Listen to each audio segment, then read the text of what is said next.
Ready start. महोदय, आधारभूत, युक्तिपरक, व्यावहारिक और अनुकूलित अनुसंधान निरंतर और अबाध गति से चलने चाहिए। नीतिगत प्रश्नों को सुलझाने के लिए अधिक अनुसंधान प्रयासों की आवश्यकता होगी, क्योंकि अंततः इन्हीं के आधार पर उत्पादन प्रणालियों को अपेक्षित अस्थायित्व मिल पाया। प्रथम पंक्ति में आने के लिए भारतीय कृषि अनुसंधान को श्रेष्ठता के केंद्रों और कृषि तथा संबंधित क्षेत्रों में अंतर्राष्ट्रीय केंद्रों के साथ औपचारिक और अनौपचारिक बंधनों को मजबूत बनाना होगा।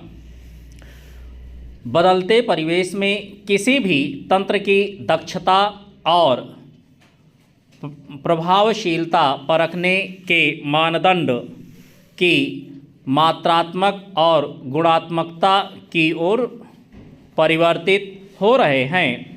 अंतिम विश्लेषण में हम यही पाते हैं कि किसी भी वैज्ञानिक संगठन की सामर्थ्य अब भौतिक साधनों से नहीं आंकी जाएगी, बल्कि उसके निष्पादन पर आधारित होगी। कृषि अनुसंधान में प्रभाव मूल्यांकन अभी तक अनुसंधान में किए गए निवेश और नई तकनीकों के प्रसार और अंगीकरण के आर्थिक लाभों को लेकर ही मुख्यतया आंके गए हैं।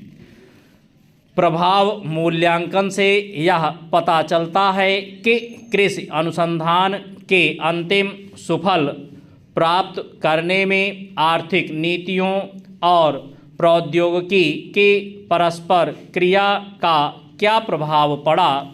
जिस समय अनुसंधान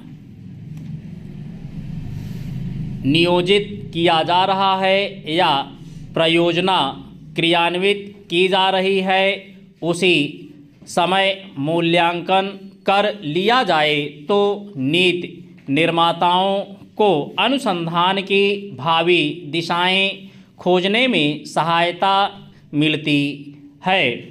अतः इस बात की तीव्र आवश्यकता है कि राष्ट्रीय कृषि अनुसंधान प्रणाली में उसकी क्षमताओं को आंकने के लिए अंतर्राष्ट्रीय समीक्षा का कार्यक्रम चलाया जाए, ताकि प्रभाव मूल्यांकन की अंतर्निहित व्यवस्था मजबूत बने।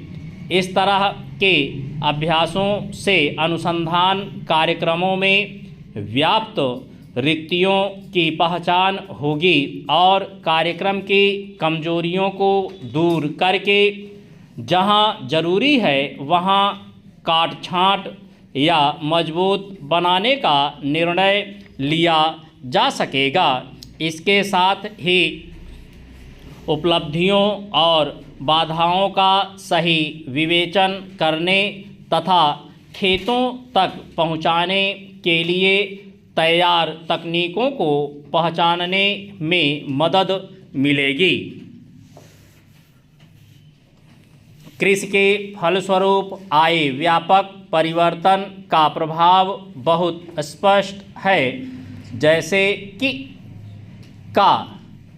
1961 में प्रति व्यक्ति खाद्यान्न की कुल उपलब्धता 468 ग्राम थी, जो कि 55 साल बाद सन 1901 में 40% बढ़कर 2 किलो प्रति व्यक्ति प्रतिदिन हो गई। 101 करोड़ की आबादी को देखते हुए यह उपलब्धि थोड़ी नहीं है। भूख और खपत के बीच की असमानता को समाप्त करना।